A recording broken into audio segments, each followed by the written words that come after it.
Bismillahirrahmanirrahim. Assalamu alaikum. Hürmetli görürmenler. İslam ve Biz programımızın 116. saniyı görüşünlerini karşılayalımız.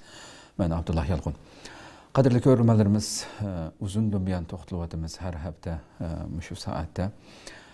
Her bir Müslümanın çokum roşan delil üstüge Kur'an ve sünnetinin nuru astıda düşünüş gerek boğan xil temalarını bir qancha yıldan buyon huzurunlarga sunup kelyapmiz. Allah subhanahu ve taala so'zlangan barliq derslerini, mazmunlarni layıqida tushunib, shuning ruhiga ko'ra amal qilish ne'matini har birimizga ato qilishini Allohdan tuvanchik bilan so'raymiz.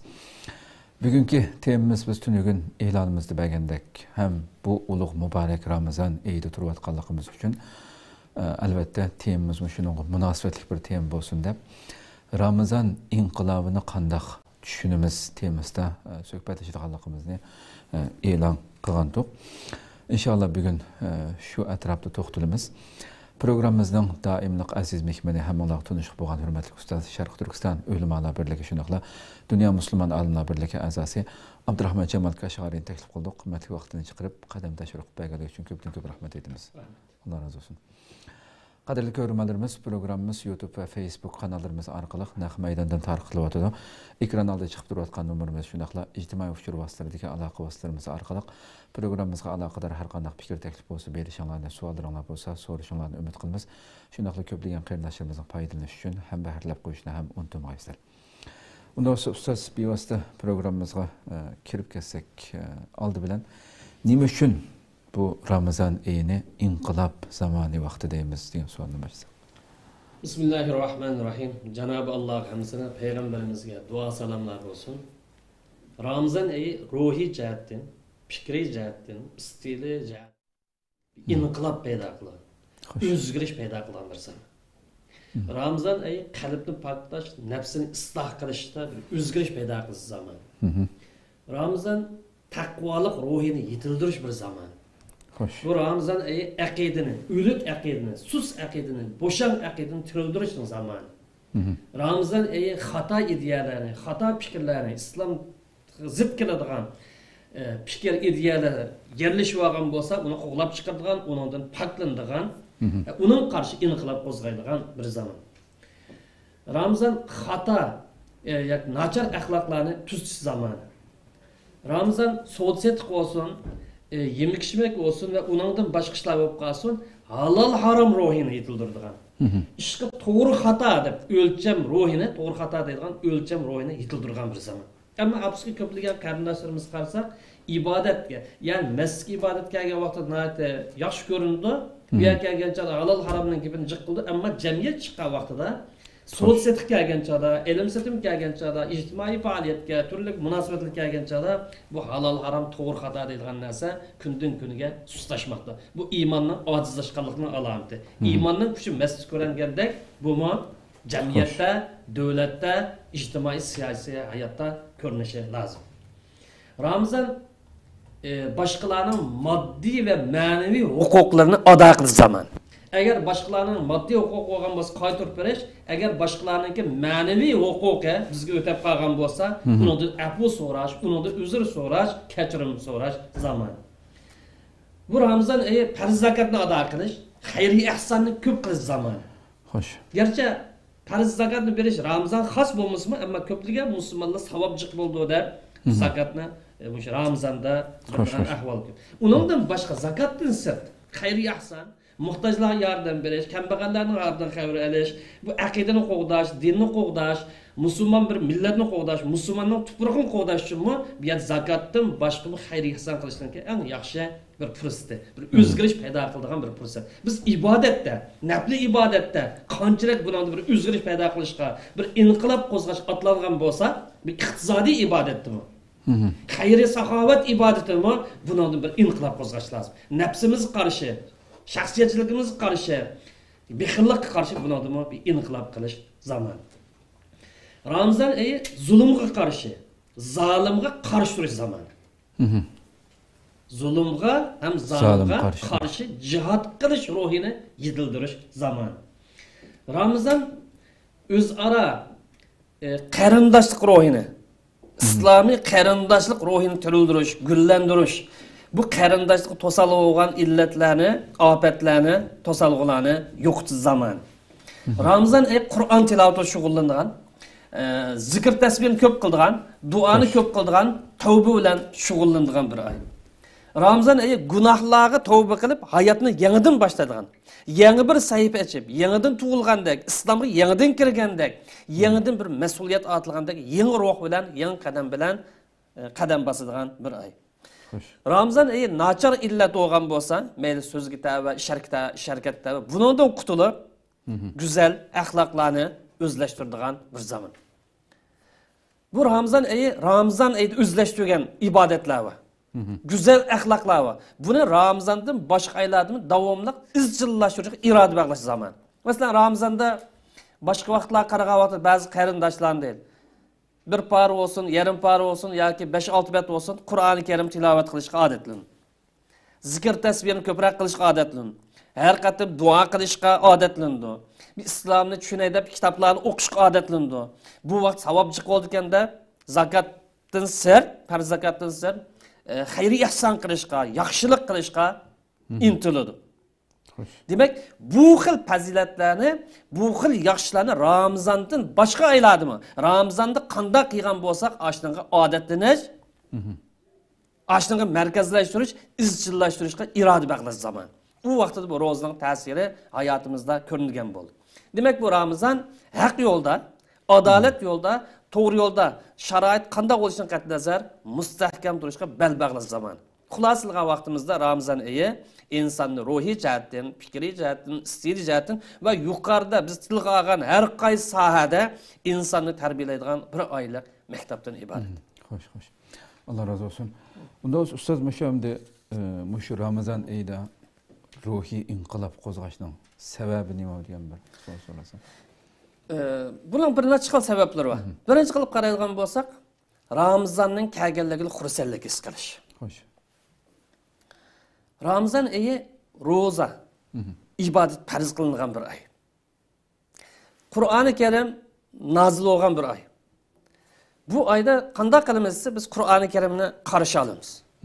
Qur'oni Karimning kelganligini tantana qilamiz. Qanday tantana qilamiz, qanday qarshi olamiz? Ko'p tilovat qilish orqali Qur'oni Karimning ko'rsatmalarini, ta'limotlarini, maqsadlarini bilishga, tushunishga urinish orqali va Qur'onning ko'rsatmalariga amal qilish orqali buni tantana qilamiz. Bu birinchi sabab.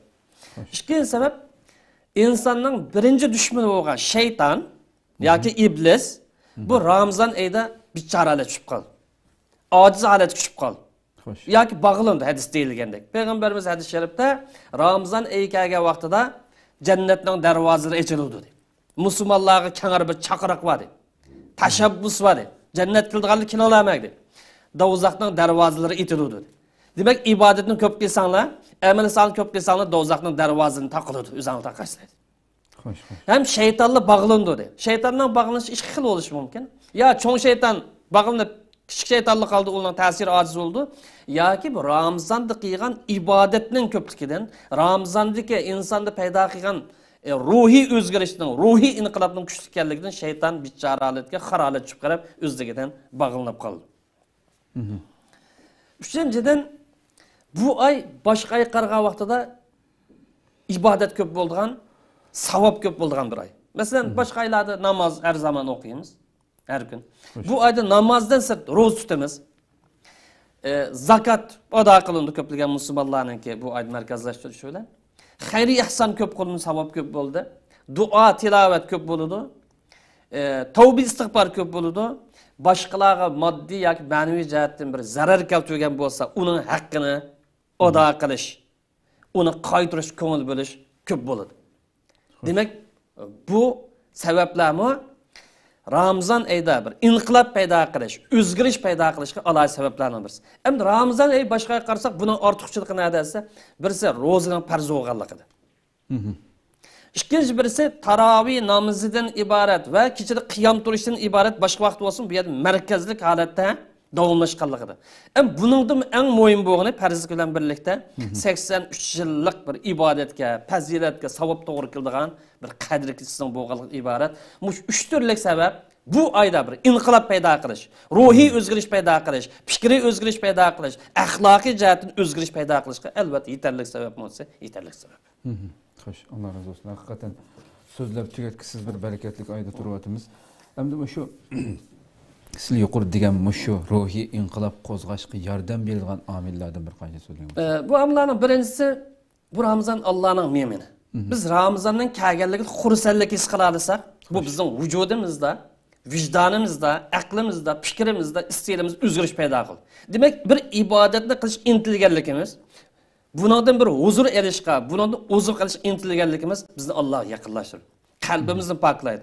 Yaxshi bo'lgan bo'lsa qilaverishga oldirtadi bizni. Vasariyul xayrat degandek, yomon ish bo'lgan bo'lsa qo'l tortishga bizni tashabbus qildi. Bu birinchi sabab. Ikkinchi sabab bu Ramazon oyi boshqa oylardan bir samimiy bir ruhni, ya'ni ixlos ruhini, samimiyatchilik ruhini yetildirgan bir oy. Xo'sh. Ba'zi ibodatlarda riyoxo'rlik qiyin bo'lishi mumkin. Masalan, zakat bergan chaqda ko'z qilib bergan bo'lsa riyo qiyin bo'lishi mumkin. Namoz kelgan chaqda uyda bo'lsa o'qimaydigan, yoki odam yo'q bo'lsa o'qimaydigan, odam boyagi bo'lgan chaqda o'qib qo'yib, uningda bir riyo qiyin bo'lishi mumkin. Lekin ro'za kelgan chaqda riyo qiyin bo'lmaydi. Hech nima riyo qiyin bo'lishi mumkin, jiq odam ko'rdi. Xo'sh. Ammo ro'za kelgan chaqda bu tong otgandan tortib kech qadar suv ichib olanmaydigan, azroq bizdan yo'lanmaydigan, nafsi ya shahvati qarshi berilmaydigan o'yindak bir fursat. Demak, inson bir samimiylikni iroda qilib qolsa, ixlos ruhini yetildirman deb qolsa, eng yaxshi buning fursat ro'za. Buning riyo qilaman deb qilolmaydi. Chunki tartog'ini ko'rdi inson. Hojat qilib tara sunduqini ko'rdi, yoki bir munosabat bilan bir yerda bir suv ichib olishni o'ylamaydi. Agar uni o'ylab qolsa, u Ramazon zaten buzildi. Bu sababdan Alloh subhanahu va taolo bu ro'za nimani taqozo qildi? Samimiylikni taqozo qildi. Farishtalarning ruhini yetildirish taqozo qildi musulmonlar dedi. Farishtalar nima qildi? Yemaydi, ichmaydi. Shuningga o'xshash sizlar moddiy jihatdan farishtalarga o'xshash yemaydigan, ichmaydigan bu ruh keldinglar, ham farishtalarning yana bir ortiqchiligi uni yetildiringlar dedi. Ya'ni Alloh buyurgan yerda turdi ular. Allah'ın buyruğu boysundu, çekilgen işlerini qat'iy qilib sanmaydi. Mani yetildira olsak, bu ruhni o'zimiz yetildira olsak, u vaqtda samimiyatchilik ruhini yetildirgan bo'lamiz. Shuning uchun Alloh taolo ro'zani bayon qilib, buning ahamiyatini as-savm dedi. Musulmon bandam ro'za tutgancha faqat meni deb tutadi. Mening roziligimni umid qilib, mening mag'firatim kelish uchun, jannatim kirish uchun, do'zaximda saqlanish uchun tutadi. Shu mukofotni o'zim beraman dedi. Ya'ni bu deganlik boshqa ibodatdan keyin mukofotni boshqa bir tog'ashaydi deb bilish mumkin. Yani bu olay, belki başka ibadetlerin sevabını Allah Teala periştler arkalık veriş mümkün, başka bir sebepler veriş mümkün. Manın mukafını alayda öz olamız vermedi. Demek bu samimilik, ihlas, takazza kıygallık için bende bu xil salayetini özleştirirse, bu ro'zaninki qubul bo'lganligiga alomat deymiz. Uchinchi birisi ruhiy inqilob qo'zg'ashga yordam qilgan birisi yaxshi kishilarni do'st tutish. Yaxshi hamrohlarni do'st tutish. Çünkü yaxshi hamrohlar ruhiy jihatdan, ibodat jihatdan, fikr jihatdan, ideya jihatdan, e'tiqod jihatdan, axloq jihatdan o'zgarish paydo qilishda alohida cho'g' rol o'ynaydi. Çünkü hadis sharif degandek insonni nima qarab bilamiz, do'stlik qarab bilamiz. Yaxshi do'st bo'lib qolsa, cho'qim uning to'g'ri yo'lda manishiga, hidoyat yo'lda manishiga, yaxshilarni qilishiga sabab bo'ladi. Tashabbus qildi, chaqir. Agar xato ishni qilib qolsa, buni qilsang bo'lmaydi deb to'sadi. Bu yaxshi do'stni shakllantirish, yaxshi do'stlarni do'st tutish, agar yomon bir do'st bo'lgan bo'lsa, atrofimizda ideyasi buzuq, aqidasi buzuq, axloqi buzuq deganga o'xshash nachar sifatlik bir inson bo'lgan bo'lsa, bundan qutulishning zamoni. Agar undan qutulmagancha bu Ramazonda bir samimiylik ruhini ishga sho'g'illanmaydi. Ramazonning ruhaniyatidan sağlam şekilde huzurlanılmaydı. Çokum bununla insani ve şeytanlar, insani olsun ve cinni olsun bu şeytanların kurtuluş lazım. Münasebetini onundan üzüş lazım. Dördüncü birisi Kur'an tilavatı merkezleştiriş. Duanı köp kılış. Kur'an'ın ayetlerini, maksatlarını düşünüşke ehemmiyet veriş. Kur'an'ın ayetlerinde bir narsa düşengen olsa onu hayatımızda, gündelik hayatımızda, siyasetimizde, soğutsetiqlarimizda, turmuş kuruşta olsun, yoki bir yerga xizmat qilish jarayonida bo'lib qolsa, uni tatbiqlashga urinish. Beshinchisi duo qilish. Duo intayin muhim omillardan biri. Musulmonga nisbatan bir qurolning o'rni. Musulmon aziz o'rin tushib qolgan chaqda musulmonni boshqalardan ustunlik qilishdan qurolning birisi duo. Xo'sh. Peygamber Aleyhisselam şu Müslümanın kuralı. Yani başka sebepli kılıp durup onu tonuqlaydigan, mükemmelleştirdigan, başkalarına üstünlük eriştirdigan en mühim kuralıdır. Onun üstüne biz Ramazan ayda. Ramazan ayının artıqçılıklarının birisi iftar kıldığı vaxtıdır. Peygamber Aleyhisselam 3 türlük adam var, bularning duası icabet kılınır. Birisi adil başlık, adil reisdir. Bu hak yolda meniş üçün kuchi yetmay qolgan duo qilsa Alloh taolo uning duosi ijobat qilib davlat idora qilishga yordam beradi. Ikkinchi birisi zulm kuch qilgan, tajovuzchilik qilgan, mustamlik kuch qilgan, adolatsizlik kuch qilgan bir qavm yoki bir shaxs duo qilib qolsa buning duosi ijobat bo'ladi. Agar samimiy bo'lsa. Ham nima ish bizning duoyimiz ijobat emas degan bu savol kelishi mumkin. U vaqtda har birimiz o'zimizdan ko'rish lazım. Duoyimizni samimiy bo'ldikmi, samimiy bo'lmadikmi, e'tiqodimiz samimiy emasmi, axloqimizda, ideyimiz, fikrimizda. Bu duo ma'naviy sabab. Buning bilan birlik dinimiz moddiy sababni tan qiladi. Uni qildikmi biz? Qilmi? Demak, chataq o'zimiz. Uchinchi birisi ro'za tutgan odam. İftar qildigan vaqtda qilsa buning duosimi ijobat. Demak, bu yuqori omillarning hammasi odamda bir ruhiy inqilob qo'zg'ashga, ruhiy o'zgarish, fikriy o'zgarish, axloqiy o'zgarish paydo qilish albatta yordam beramiz. Buni bilan qo'shimiz tavba qilish. Tavba qilgan vaqtda samimiy qilish, yuzak qilmas. Ya Allah xolisan qabul qil, xolisan qabul qilma demasdan samimiy tavba qilish, to'g'ri yo'lda mana shu keskin bir iroda bog'lash, ibodat qilgan vaqt ro'zani qanday ixlos bilan tutgan bo'lsa, bundan riyo qilmagan bo'lsa, ussab ketsimi, qo'sqa ichib ketsa riyo qilmagan bo'lsa, riyo qilmaslik boshqa hayotda. Boshqa ibodatlar, boshqa faoliyat. Bu ruhni o'zida singdirish. Ening kendi bandalarning moddiy va ma'naviy huquqlariga ziyonkashlik qilmaslik, tajovuz qilmaslik iboratmish. 6 turlik omilni qilib qolsa, odamda ruhiy jihatdan bir inqilob qo'zg'ashga albatta yordam. Birinchisi Ramazonning kelganligidan xursand bo'lish, ikkinchi birisi samimiy bo'lish. Yoki ixlos ruhini yetildirish. Uchinchi birisi yaxshi kishilarni do'st tutish, yomon kishilardan yiroq turish. To'rtinchisi Qur'oni Karimga ko'p ahamiyat berish, beshinchisi duo bilan shug'ullanish, oltinchisi tavba istig'forni ko'proq qilish. Allah razı olsun hakikaten her birimiz hayatımızda bulup bu Ramazan'da özümüzde özleştirişimiz gerek olan mezmunlarına ait kısa bir şekilde içbeli. Şunun için bo'lsa kerak, shunday bir fursat ato qilinib, mag'firat qilinmay chiqib ketgan kishininki payg'ambarimizning tili bilan eng mahrum inson ekanligi uniki. Bu duoni qiluvchiga hatto amin deguvchi Jibril alayhisalomga masalan payg'ambar minbarga chiqayotgan vaqtida bu duoni qildi.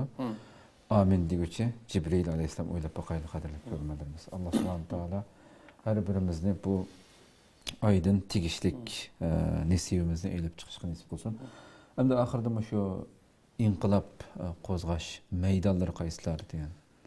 Albatta, ro'za samimiy tutilgan vaqtida, ixlos bilan tutilgan vaqtida bu ulug'langan chaq bu ibodat, ham ro'zaning mohiyat, maqsadlari tushunib tutilgan vaqtda insonda nech taraflama holatda, ixlosli 5 taraflama holatda bir inqilob paydo qildi. Bir o'zgarish paydo qildi. Birinchi bo'lib bu insonda ruhiy jihatdan, qalbiy jihat o'zgarish paydo qildi. Yani bir Müslüman insan samimi holatda, ixlos bilan, butun vujudi bilan Allohning bergan eng cho'ng ne'matlardan birisi, bir oy men o'zimni poklaydigan bir sharoit, bir oy o'zimni bu yerda qalbimni poklaydigan, o'zimni tuzadigan bir sharoit deydigan bu ruh bilan tutsa, bu odamda ruhiy jihat o'zgarish paydo bo'ldi. Bu adamning qalbiy jihati o'zgarish bo'ldi. Bu adam o'ziga bo'shanlik, himmatsizlik, mas'uliyat tuyg'usidan qutulsa, bu adam cho'qim o'zgarish bo'ldi. Endi bu Ramazonda ruhiy jihatdan ya qalbiy jihat o'zgarish bo'lish uchun birisi namozga ahamiyat berish lozim. Farz va nafl namozlarga ahamiyat berish lozim. Vaqtida o'qishga ahamiyat berish lozim. O'lchamlik, qaysi o'qishga ahamiyat berish lozim. Ikkinchi qilib bu Ramazon oyida ro'zani ixlos bilan tutishga qo'l berish lozim. Zakatini bermaganmiz berish lozim. Zakatdan sirt xayr ihson qilish lozim. Allohga yaqinlashish uchun tavba istig'forni ko'p qilish lozim. Qo'lidan keladigan qanday bir yaxshilik bo'lsa, islomga, musulmonlarga, insoniyatga uni ko'p qilish shart. Buningdan hammadan muhimi ruhiy inqilob qo'zg'ashga Ramazon ruhiy bir o'zgarish, ruhiy inqilob qo'zg'ash eng muhim omil qalbining pok bo'lishi. Qalbining sog'lom bo'lishi, qalaymaqan fikrlardan, ozg'un fikrlardan, islomga zid bo'lgan shubhalardan sog'lom bo'lishi va aninkan ibodat qilgancha qalbining hozir bo'lishi. Bu üç şart intayin muhim. Qalbi pokmiz. Mesela musulmonlar o'chmanlik qilammi qilmaymi? İslamga o'chmanlik qilamdi, qilmamdi. Musulmonlar ziyonkashlik qilish tuyg'usi bormi, yo'qmi? Hasadxo'rlik deymiz, shaytonning har turli illati. Buningda qalbi pokmi, bu insonning pok emasmi? Bu birinchi. Ikkinchisi qalbininki sog'lom bo'lish. Yana buniki ideyasi. Yani bunun tuyg'usi, fikri. İslam'a uygun mu uygun emasmi? Qur'on sunnatning ro'yiga uygun mu uygun emasmi? Buni qarash lazım. Pok bo'lish. Eninken uchinchi birisi qalbi qilayotgan ibodatda hozir qalb bilan bo'lish lazım. Yani namozni xushu bilan o'qigandek, ro'zinimi, mana bu ro'ziga ta'sir etadi. Bu ro'zini halol bir narsa yapsangiz buzatadi. Masalan, non yapsangiz. Buzamizmi, buzatadi. Tabii ki. Su halolmi, halol. Buzatadi. Buningdan nima tushunsa, demak moddiy jihatdan halol narsani yapsangiz buzadigan bo'lsa, ma'naviy jihatdan ozg'un fikrlar, shaytoniy fikrlar, islom qilayotgan hujumlar bu ro'zaga ta'sir yetkazmasmi? Buzib etmagan taqdirda ro'zani savobini amaldan qoldirib etmasmi? Islom qilayotgan hujumlar, payg'ambarimiz qilayotgan hujumlar, islomning bayrog'ini ko'targan sahobalar qilayotgan hujumlar, islom fuqaholari, mujtahidlar qilayotgan bu hujumlar. Bu adamның savabını yo'q qilib etmasmi? Bunimi obdan o'ylash lazım. Shuning uchun payg'ambar alayhisalom mana insonning badandagi bir motor va qalbdan iborat. Bu sog'lom bo'lsa, ish joyida ma'noda agar qalb buzilgan bo'lsa, qolgan ishlar hammasi keraksiz bo'ldi, e'tiborsiz bo'ldi, savob deydigan narsa tugaydi. Shunga birinchi qilib qilgan ish nimasi? Qalbni isloh qilish lazım.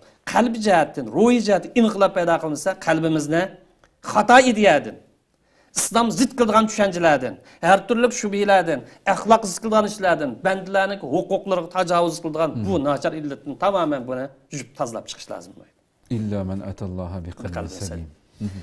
Ikkinchi birisi maydon, inqilob paydo qilish maydonining ikkinchi birisi aqliy jihatdan, fikriy jihatdan inqilob qo'zg'aydigan bir oy. Ya'ni biz nima deb ro'za tutdik? Allohning buyrug'iga bo'ysunib ro'za tutdik. Peygamber Aleyhisselam'ın ko'rsatmasiga erkimizde bir ro'za. Unda bo'lgancha bizdeki fikrimiz, tutib menayotgan yo'limiz, ideyamiz İslam'a uygun bo'lishi lazım. Eğer bizde xato ideya, xato fikr, nachar fikr, İslam'a zid tushuncha bo'lgan bo'lsa, bundan tamamen bir qutulish lazım. Biz yuqori deganimizda, biz ro'zani tutgan bilan İslam'a dushmanlik qiladigan, İslam'a zahar sanjiydigan bo'lib qolsak, bu ro'zadan nima foydasi? Halal su buzib etsa, halal non buzib etsa, islom qilayotgan zaharg'andilik, dushmanlik, sotqinlik, xoinlik buzib etmamdi. Bu aqlani ilog'ili deydigan so'zimiz.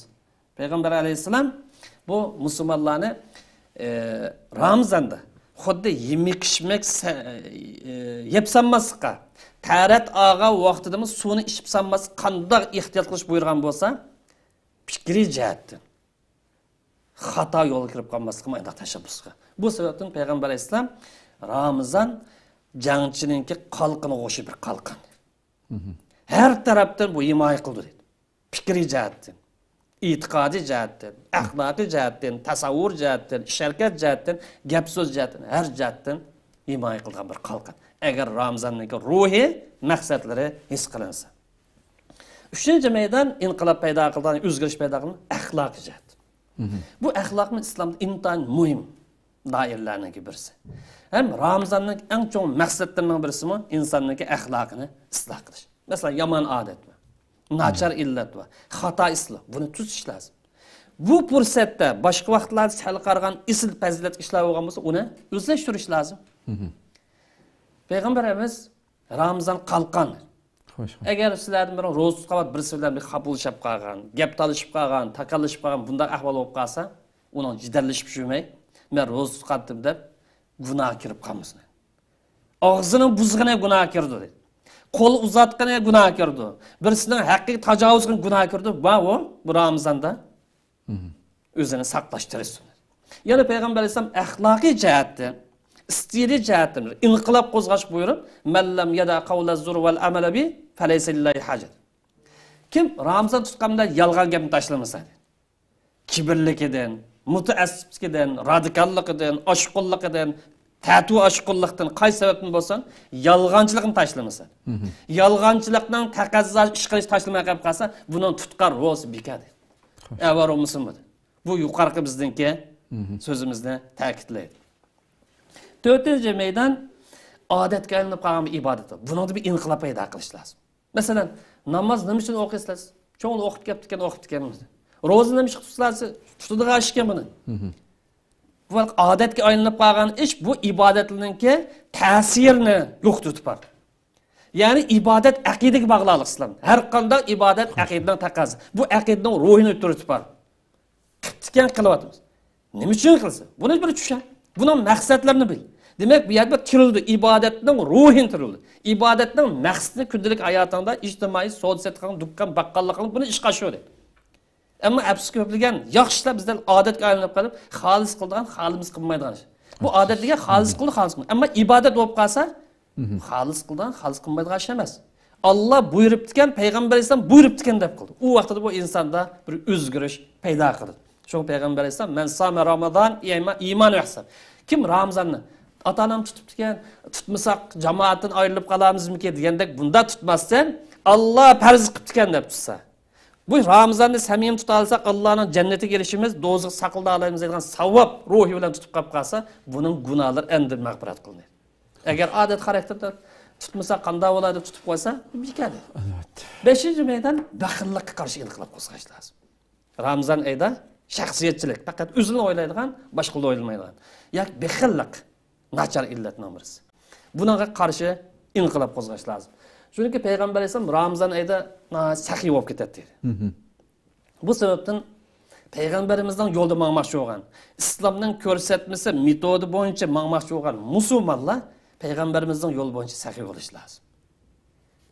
Farz zakatni ado qilishi, undan boshqa xayri yaxshilarni qilib turishi, muhtojlarning, kambag'allarning oldidan xabar olishi va undan boshqa islom taqozo qilgan millatninki jihad harakat taqozo qilgan vatanni muhofazat qilish, qo'g'dash harakat taqozo qilgan bu sohada kuchining yetishicha ularni bu yerga kelgan vaqtida saqlab qilish lozim. Chunki Alloh taolo har bir odamdan bergan ne'mat so'raydi. Mendan bir narsani so'ragan bo'lsa, sizda ortiqchilik men yuqori bo'lgan bo'lsa, undan so'raydi. Elbette. Ehli ilimler, ilim egallardan ularning eng cho'ng tortilgan so'riqi demasa, ilimni. Amal qildingmi, qilmadingmi? Buning haqqini ado qildingmi, o'rgatdingmi? İqtisod egalariga nisbatan buni joyida ishlatdingmi, ishlatmadingmi? Haqqini berdingmi, bermadingmi deb so'raydi. Alloh bergan bir ne'mat. Demak, xulosalag'an vaqtimizda musulmonlar yuqorqi bir nechta turli qoidalar obdan rioya qilib, o'zida bir yangi ruh paydo qila olsa, yangi bir ideya paydo qila olsa, güzel bir ahlak paydo qila olsa, shunun bilan birlikda o'ziga bir passivliklar bor. Masalan, bo'shanlik, mas'uliyatsizlik, beparvolik, ojizlik, g'ururlik, ishni boshqalarga atib qo'yib o'zini olib qochish mas'uliyat degan bu illatlarni qutula olsa, u vaqtda Alloh subhanahu va taolo bu millatning ahvolini xorlikdan izzolat chiqarib, mahkumlikdan mustaqillikqa chiqarib beradi. Bu milletni o'zining musulmon kimligi bilan, milliy kimligi bilan, madaniyat kimligi bilan, tarixiy kimligi bilan yashaydigan fursat ato qildi. Bu millatni bugungi nadonlikdan, bo'linish, parchalanishdan ilm, ma'rifatlik va madaniyatlik bir holga keltirdi. Muhimi yuqorqi shartlarningki hozirlanishi. Xo'sh. Hakikaten. Rahmet, Allah razı olsun. Ko'pdan ko'p rahmat. Qadrli ko'ruvchilarimiz, shuna qilib bugungi sonimizni bu yerda oxirlashtiraylik. Hakikaten so'zlab o'tgan mazmunlar har birimiz albatta Ramazon kirgandan buyon har kundan buyon boshlab har kuni bir temada to'xtalyapmiz qalbdan qalbga programmamizda. Har kuni buni aslatib turyapmiz. Bu Ramazonni qanday o'tkazish, qanday foydalanish, nimalarni qilish. Bu mazmunlar so'zlanyapti. Bugun bu qayta bir bu temamizda texnik bir xuloslagan shaklda o'tirib qo'yilgan bo'ldi. Haqiqatan shundoq bir maktabga o'xshash Rabbimiz Alloh subhanahu va taoloninki bir yilda oylarning sultoni qilib avatgan maxsus tanlab xuddi bir degan dunyoda alohida bir tarbiyalash kursida bir qancha oylik yig'ib ma'lum bir kasblarda har xil kasblar tarbiyalaydigan xilma-xil sohada bo'lgandi. Rabbimiz bizni bu bir oyning ichida nurg'un kamchiliklarimizdan, nurg'un xatoliklarimizni tuzitib oldigan, tavba qilib oldigan, yuqorida so'zlangan butun narsalarni, yaxshiliklarni o'zimizga o'zlashtirib, yomonliklardan qutulib olish uchun kecha kunduz har bir minutini sanoqsiz fursatlar bilan bezab turib bu oyni mushundan bir foydalanib olgan ey bandam, deb bizga ato qilgan muborak bir oyda turyapmiz. Shuning uchun agarda tegishli qilolmasak, rubba soim ba'zi shundoq bir ro'zdarlar borki, bir oy o'tib ketadi, u insonning tutgan ro'zasidan shu och qolgani, ussiz qolgandan boshqa hech bir narsaga erisholmay chiqib ketadigan bechoralarning borligini ham dinimiz bizga xabar berdi. Shuning uchun ashundoq bechoralarning holiga tushib qolmaslik uchun mag'firat qilingan baxtlik bandalarning qatoridan bo'lish uchun uning tegishlik haqqini bergan shaklda ado qilishga tirishishimiz kerak. Alloh subhanahu va taolo har birimizga muyassar qilsin shu loyiqida qila oladigan bandalarning amallarini har birimizga muyassar qilsin deb tilaymiz. Alloh umr bersa oldimizdagi sonda ko'rishguncha aman bo'lgaysizlar.